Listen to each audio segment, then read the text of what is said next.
दोस्तों, international space station आज तक इंसानों द्वारा बनाया गया सबसे कॉम्प्लेक्स और विशालकाय मेगा स्ट्रक्चर है। आप इसे आसान भाषा में धरती के लो अर्थ ऑर्बिट में मौजूद एक हैबिटेबल आर्टिफिशियल सैटेलाइट भी कह सकते हैं, जहां समय समय पर दुनिया भर के एस्ट्रोनॉट जाकर कई तरह के एक्सपेरिमेंट्स और रिसर्च को अंजाम देते हैं। 1998 में लॉन्च किए गए इस मेगा स्ट्रक्चर को आज 24 सालों से ज्यादा का समय बीत चुका है, जो कि काफी पुराना हो चुका है। वैज्ञानिकों की योजना 2031 के अंत में इसे धरती से टकराकर डिस्ट्रॉय करने की है। ऐसे में वैज्ञानिक हमारे मून के इर्द गिर्द एक नए स्पेस स्टेशन का निर्माण करने की योजना पर काम कर रहे हैं, जिसे लूनर गेटवे नाम दिया गया है। ये न सिर्फ 2024 में प्रस्तावित आर्टेमिस मून मिशन में एक महत्वपूर्ण भूमिका निभा सकता है, पर साथ ही इसे भविष्य में प्रस्तावित मार्स मिशन और मून माइनिंग जैसे महत्वाकांक्षी प्रोजेक्ट के लिए काफी महत्वपूर्ण माना जा रहा है।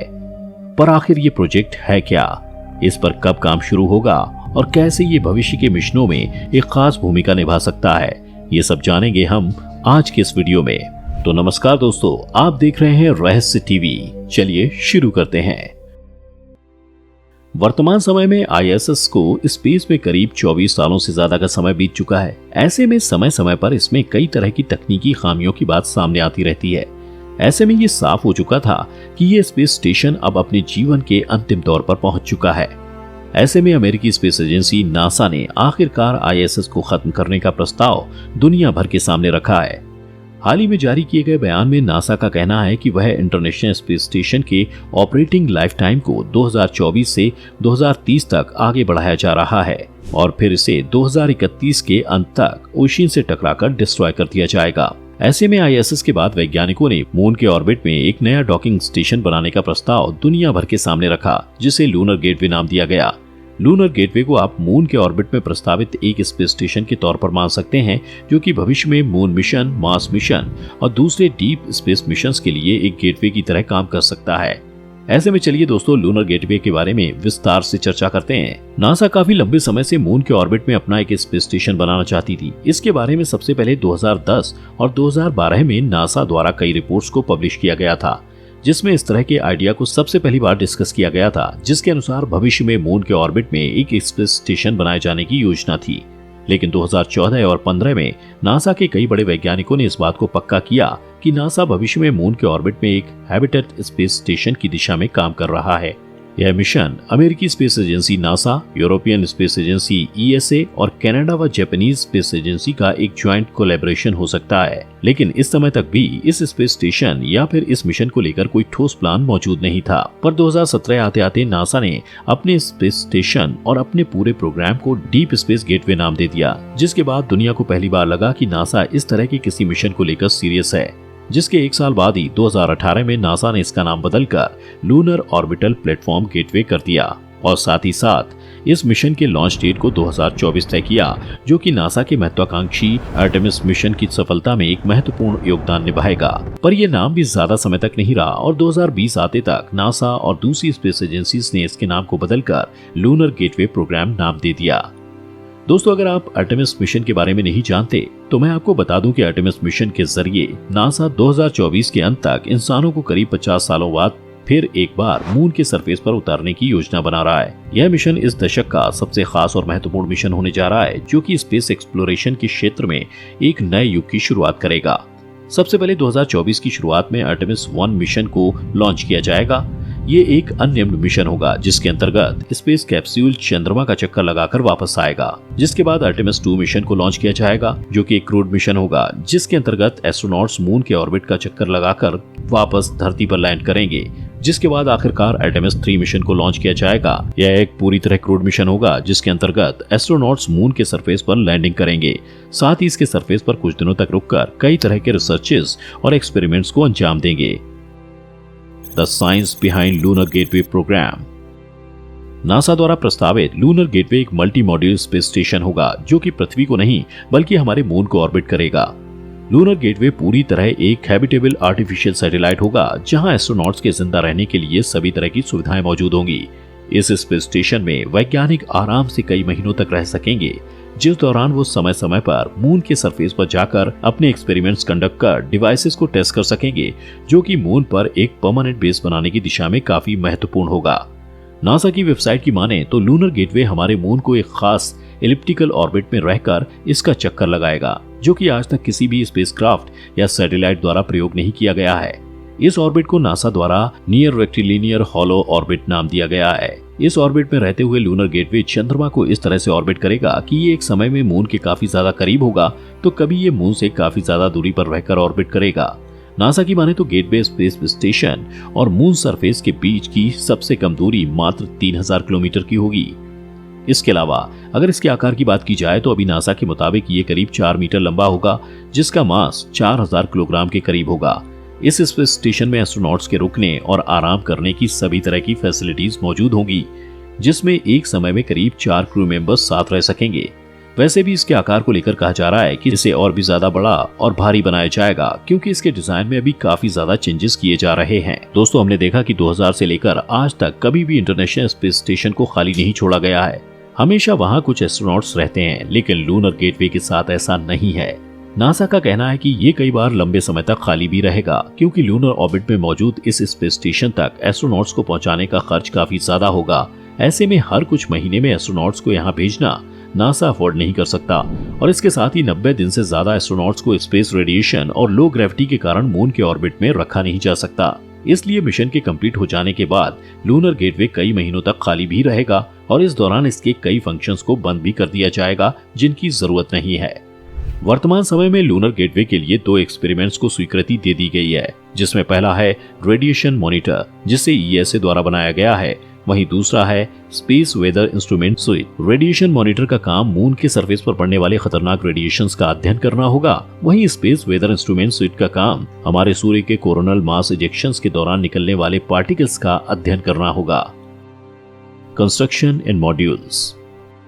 दोस्तों, जब अंतरिक्ष में स्पेस स्टेशन जैसे बड़े स्ट्रक्चर्स को कंडक्ट करने की बात आती है तो ये एक लॉन्च में नहीं किया जा सकता। इसीलिए स्पेस स्टेशन जैसे बड़े स्ट्रक्चर को अलग अलग मॉड्यूल्स में बांटा जाता है, और फिर एक एक करके समय समय पर पृथ्वी से अंतरिक्ष में रॉकेट के जरिए इन मॉड्यूल्स को लॉन्च किया जाता है, और फिर अंतरिक्ष में इन्हें एक साथ जोड़कर एक बड़े स्ट्रक्चर का निर्माण किया जाता है। पृथ्वी के ऑर्बिट में मौजूद इंटरनेशनल स्पेस स्टेशन को भी इसी तरह बनाया गया था, जिसके सबसे पहले मॉड्यूल को 1998 में लॉन्च किया गया था, और कई सारे लॉन्चेस के बाद 2011 में यह पूरी तरह बनकर तैयार हुआ। यानी आईएसएस जैसे विशालकाय मेगा स्ट्रक्चर को पूरी तरह बनने में ही करीब 13 सालों का समय लग गया। इसी तरह अगर लूनर गेटवे स्पेस स्टेशन की बात की जाए तो उसके फर्स्ट मॉड्यूल को 2024 में लॉन्च किए जाने की योजना है, पर कई न्यूज रिपोर्ट्स की माने तो वर्तमान समय में इस लॉन्च डेट को अचीव कर पाना मुश्किल है, और इसे आगे टाला जा सकता है। फर्स्ट मॉड्यूल को लॉन्च करने के बाद आईएसएस की तरह ही एक एक करके लूनर गेटवे को दूसरे मॉड्यूल्स को धीरे धीरे लॉन्च किया जाएगा। कई रिपोर्ट्स की माने तो इसे 2030 तक या फिर उससे पहले भी मून के ऑर्बिट में असेंबल कर लिया जाएगा, जिसके शुरुआती फेज में $780 मिलियन का खर्च आने का अनुमान है। ऐसे में आपके मन में ये सवाल जरूर उठ रहा होगा कि इसमें कौन से मॉड्यूल्स मौजूद होंगे और ये काम कैसे करेगा। Number 1, habitation and logistic output module. दोस्तों, ये लूनर गेटवे के सबसे इंपॉर्टेंट मॉड्यूल में से एक है, क्योंकि यही वो पार्ट होगा जो इस स्पेस स्टेशन को इंसानों के रहने लायक बनाएगा। इस मॉड्यूल को बनाने की जिम्मेदारी नासा द्वारा अमेरिकन कंपनी नॉर्थरॉप ग्रमन को दी गई है। नॉर्थरॉप ग्रमन के बारे में आपको बता दें कि ये एक multinational aerospace and defence technology company है। इस कंपनी द्वारा मैन्युफैक्चर्ड कार्गो स्पेसक्राफ्ट सिग्नस को नासा और यूरोपियन स्पेस एजेंसी द्वारा आज भी रेगुलर बेसिस पर इंटरनेशनल स्पेस स्टेशन में फूड एंड इक्विपमेंट सप्लाई के लिए प्रयोग किया जाता है, और यही कारण है कि नासा को नॉर्थरॉप ग्रमन पर काफी ज्यादा विश्वास है। 2020 में इस कंपनी द्वारा लूनर गेटवे का हैबिटेशन एंड लॉजिस्टिक मॉड्यूल का डिजाइन नासा को दिखाया गया, जो कि नासा को इतना पसंद आया कि इसके बाद नॉर्थरॉप ग्रमन को इसके फाइनल और कंप्लीट डिजाइन के लिए $935 मिलियन का कॉन्ट्रैक्ट भी दे दिया गया। पूरा हो जाने पर हैबिटेशन एंड लॉजिस्टिक मॉड्यूल को 2024 में स्पेसएक्स के फाल्कन हैवी रॉकेट के जरिए लॉन्च किए जाने की बात की जा रही है। Number 2, power and propulsion module. ये भी लूनर गेटवे का एक काफी इंपॉर्टेंट मॉड्यूल है, जो इसे मून के ऑर्बिट में रहने में मदद करेगा और जरूरत के हिसाब से इसे इधर उधर मूव करने की एबिलिटी भी देगा। नासा के मुताबिक ये सोलर इलेक्ट्रिक प्रोपल्शन पर काम करेगा। भविष्य में सोलर इलेक्ट्रिक प्रोपल्शन कई दूसरे स्पेस ट्रैवल रॉकेट्स में भी प्रयोग किया जा सकता है। ऐसे में लूनर गेटवे इसके लिए एक अच्छा प्रैक्टिकल एक्सपेरिमेंट साबित हो सकता है। पावर एंड प्रोपल्शन मॉड्यूल को बनाने की जिम्मेदारी नासा द्वारा मैक्सर टेक्नोलॉजीज नाम की कंपनी को दी गई है। मैक्सर टेक्नोलॉजीज पहले भी कई प्रकार के सैटेलाइट को बनाने में नासा की मदद कर चुकी है और इसके द्वारा बनाए गए कई बड़े सैटेलाइट्स पृथ्वी के ऑर्बिट में आज भी मौजूद हैं। मैक्सर ने नासा के system required review module test को 2019 में ही पास कर लिया था और अब इन्हें फाइनल प्रोपल्शन मॉड्यूल बनाने का कॉन्ट्रैक्ट मिल चुका है। Number 3, Canadarm module.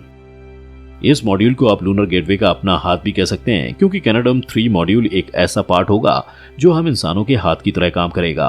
2019 में ही कैनेडियन स्पेस एजेंसी ने नासा के लूनर गेटवे के लिए नेक्स्ट जनरेशन रोबोटिक आर्म बनाने की बात कही थी, जो स्पेस स्टेशन के मेंटेनेंस एंड सर्वेलेंस के लिए प्रयोग में लाया जाएगा, जिसे काफी आसानी से स्पेस स्टेशन में बैठे एस्ट्रोनॉट्स कंट्रोल कर सकेंगे।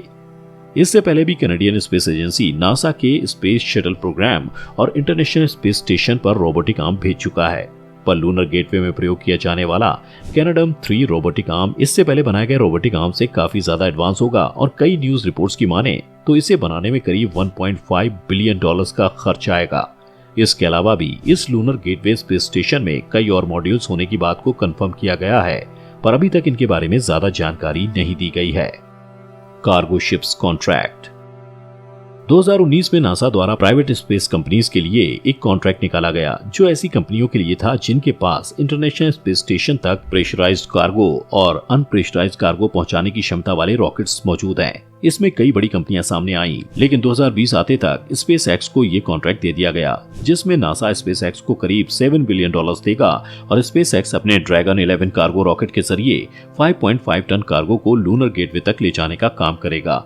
नासा को स्पेस एक्स पर इसलिए भी भरोसा है क्योंकि स्पेस एक्स का ड्रैगन स्पेसक्राफ्ट आज भी इंटरनेशनल स्पेस स्टेशन पर कार्गो भेजने के लिए प्रयोग किया जाता है। Crew spacecraft contract. Crew module एक काफी महत्वपूर्ण मॉड्यूल होता है जो कि एस्ट्रोनॉट्स को धरती से स्पेस स्टेशन तक ले जाने का काम करता है। इसीलिए नासा ने इस इंपॉर्टेंट मॉड्यूल का काम कुछ सबसे बड़ी स्पेस रॉकेट मैन्युफैक्चरिंग कंपनियों में से एक लॉकहीड मार्टिन को दिया है। ऐसे में नासा ने यह भी कंफर्म किया है कि लूनर गेटवे पर पहले एस्ट्रोनॉट्स को लॉकहीड मार्टिन के ओरायन स्पेसक्राफ्ट द्वारा भेजा जाएगा। इसके अलावा ओरायन स्पेसक्राफ्ट का उपयोग आर्टेमिस मिशन के लिए भी किया जाएगा, जिसके अंतर्गत करीब 50 सालों बाद फिर एक बार इंसानों को मून पर भेजने की योजना है। ओरायन स्पेसक्राफ्ट पर नासा द्वारा किए गए कई टेस्ट में वो पहले ही पास हो चुका है। साथ ही कुछ समय पहले ही नासा द्वारा ओरायन स्पेसक्राफ्ट पर एक्सप्लोरेशन फ्लाइट टेस्ट 1 नाम के अर्थ ऑर्बिटिंग मिशन का टेस्ट किया गया था, जिसमें भी ओरायन स्पेसक्राफ्ट ने काफी अच्छा परफॉर्म किया और अब ये तय है कि इसे लूनर गेटवे क्रू फ्लाइट में प्रयोग किया जाएगा। Why do we need lunar gateway space station? वैसे इस पूरे वीडियो को देखकर आपके मन में ये सवाल तो जरूर आ रहा होगा कि आखिर इतनी ज्यादा लागत में मून के ऑर्बिट में एक नया स्पेस स्टेशन क्यों बनाया जा रहा है, जब हमारे पास पहले से ही धरती के लो अर्थ ऑर्बिट में एक इंटरनेशनल स्पेस स्टेशन मौजूद है जो पृथ्वी को ऑर्बिट कर रहा है। तो दोस्तों, मैं आपको बता दूं कि लूनर गेटवे को बनाने के पीछे एक नहीं बल्कि कई कारण मौजूद हैं, जो कि ये साबित करते हैं कि लूनर गेटवे भविष्य में हम इंसानों के लिए कितना महत्वपूर्ण होने जा रहा है। Number 1, for NASA Artemis program. दोस्तों, मैं आपको बता दूं कि 2024 में नासा करीब 50 सालों बाद एक बार फिर मून पर आर्टेमिस नाम के एक क्रूड मिशन को भेजने पर विचार कर रही है। इस मिशन के अंतर्गत नासा 3 एस्ट्रोनॉट्स को फिर एक बार मून के सरफेस पर भेजने की योजना पर काम कर रही है, जिसमें एक फीमेल एस्ट्रोनॉट भी शामिल है। इस मिशन के जरिए नासा मून पर कई सारे एक्सपेरिमेंट्स कर अपनी कई सारी टेक्नोलॉजीज को टेस्ट करेगा, ताकि मून पर एक परमानेंट ह्यूमन बेस बनाने की दिशा में आगे बढ़ा जा सके। एस्ट्रोनॉट्स का मुख्य फोकस मून के सरफेस में मौजूद मिनरल्स और रिसोर्सेज का अध्ययन करना होगा, ताकि वैज्ञानिक भविष्य में इन रिसोर्सेज का उपयोग मून पर वाटर, ऑक्सीजन, रॉकेट फ्यूल और बिल्डिंग मटेरियल्स बनाने में कर सकें, जो कि मून पर इंसानों के लिए एक सेल्फ सफिशिएंट ह्यूमन बेस बनाने की दिशा में काफी बड़ा कदम होगा। नासा हमारे मून पर ह्यूमन बेस बनाने पर भी विचार कर रही है, जिसमें एस्ट्रोनॉट्स लंबे समय तक रहकर मून के सरफेस पर एक्सपेरिमेंट्स कर सकेंगे। और इसके लिए नासा ने मून के शेकलेटन क्रेटर रीजन नामक जगह को चुना है, क्योंकि कई सैटेलाइट्स द्वारा किए गए अध्ययनों और दूसरे रिसर्चेस में इस जगह पर काफी ज्यादा मात्रा में पानी और रिसोर्सेज होने का दावा किया गया है। अब ये सुनने में तो काफी आसान लग रहा है, लेकिन आर्टेमिस प्रोग्राम एक बेहद ही ज्यादा कॉम्प्लेक्स और कठिन मिशन होने वाला है, जिसके लिए कई अलग अलग प्रोजेक्ट्स का सफल होना जरूरी है, जो बाद में आर्टेमिस प्रोग्राम में एक इम्पोर्टेंट रोल निभाएंगे। Number 2, way station for lunar landing. Lunar gateway जब मून के ऑर्बिट में होगा तो ये इंसानों के लिए एक वे स्टेशन या डॉकिंग स्टेशन की तरह काम करेगा, जहां पृथ्वी से भेजे जाने वाले स्पेसक्राफ्ट्स या सैटेलाइट को कुछ समय के लिए इससे अटैच कर रिफ्यूल किया जा सकता है। और सिर्फ स्पेसक्राफ्ट या सैटेलाइट ही नहीं, बल्कि भविष्य में किए जाने वाले ह्यूमन मार्स और मून मिशंस में जाने वाले एस्ट्रोनॉट्स के पास लूनर गेटवे पर कुछ दिनों के लिए रुकने का ऑप्शन भी रहेगा। नासा का कहना है कि वो इस स्पेस स्टेशन को कई दूसरी स्पेस एजेंसीज को भी प्रयोग करने देगी और इसका प्रयोग प्राइवेट स्पेस एजेंसीज द्वारा भी मून एक्सप्लोरेशन में किया जा सकेगा। Number 3, important for future Mars mission. NASA के वैज्ञानिकों का कहना है कि अगर लूनर गेटवे को सफलतापूर्वक हमारे मून के ऑर्बिट में लॉन्च और फिर असेंबल कर लिया जाता है और फिर ये सही तरीके से काम करने लगता है, तो इसमें प्रयोग की जाने वाली सोलर इलेक्ट्रिक प्रोपल्शन टेक्नोलॉजी आने वाले फ्यूचर में प्रस्तावित मार्स मिशन में भी उपयोग की जाएगी। इसके अलावा जब यह मून के ऑर्बिट में रहेगा तो इस दौरान इसके एस्ट्रोनॉट्स पर कई तरह के टेस्ट और एक्सपेरिमेंट किए जाएंगे, जो आगे चलकर स्पेस ट्रैवल में भी इंसानों को काफी मदद करेंगे। इस दौरान कई जेनेटिक मॉडिफाइड प्लांट्स पर भी टेस्ट किए जाएंगे, ताकि फ्यूचर में मार्स कॉलोनीज और फ्यूचर स्पेस ट्रैवल के दौरान फूड प्लांट्स ग्रो किए जा सकें। इसके साथ ही भारतीय स्पेस एजेंसी इसरो भी अपने खुद के स्पेस स्टेशन पर विचार कर रही है, जिसके निर्माण को भारत के क्रूड स्पेस मिशन गंगायान के लॉन्च के बाद शुरू किया जाएगा और उम्मीद है कि इसे 2030 तक पूरी धरती के लो अर्थ ऑर्बिट में 400 किलोमीटर की ऊंचाई पर स्थापित किया जा सकता है, जिसके बाद भारतीय एस्ट्रोनॉट्स इसमें जाकर 20 से 25 दिनों का समय बिता सकते हैं, जिस दौरान वो कई तरह के एक्सपेरिमेंट्स और रिसर्च को अंजाम दे सकते हैं। धन्यवाद दोस्तों, आज की वीडियो में बस इतना ही। आपको ये वीडियो कैसा लगा हमें नीचे कमेंट करके जरूर बताएं। अगर आपको ये वीडियो पसंद आया हो तो इसे लाइक कर अपने दोस्तों के साथ शेयर करें। मैं आपसे मिलता हूं एक नए वीडियो में, तब तक के लिए धन्यवाद।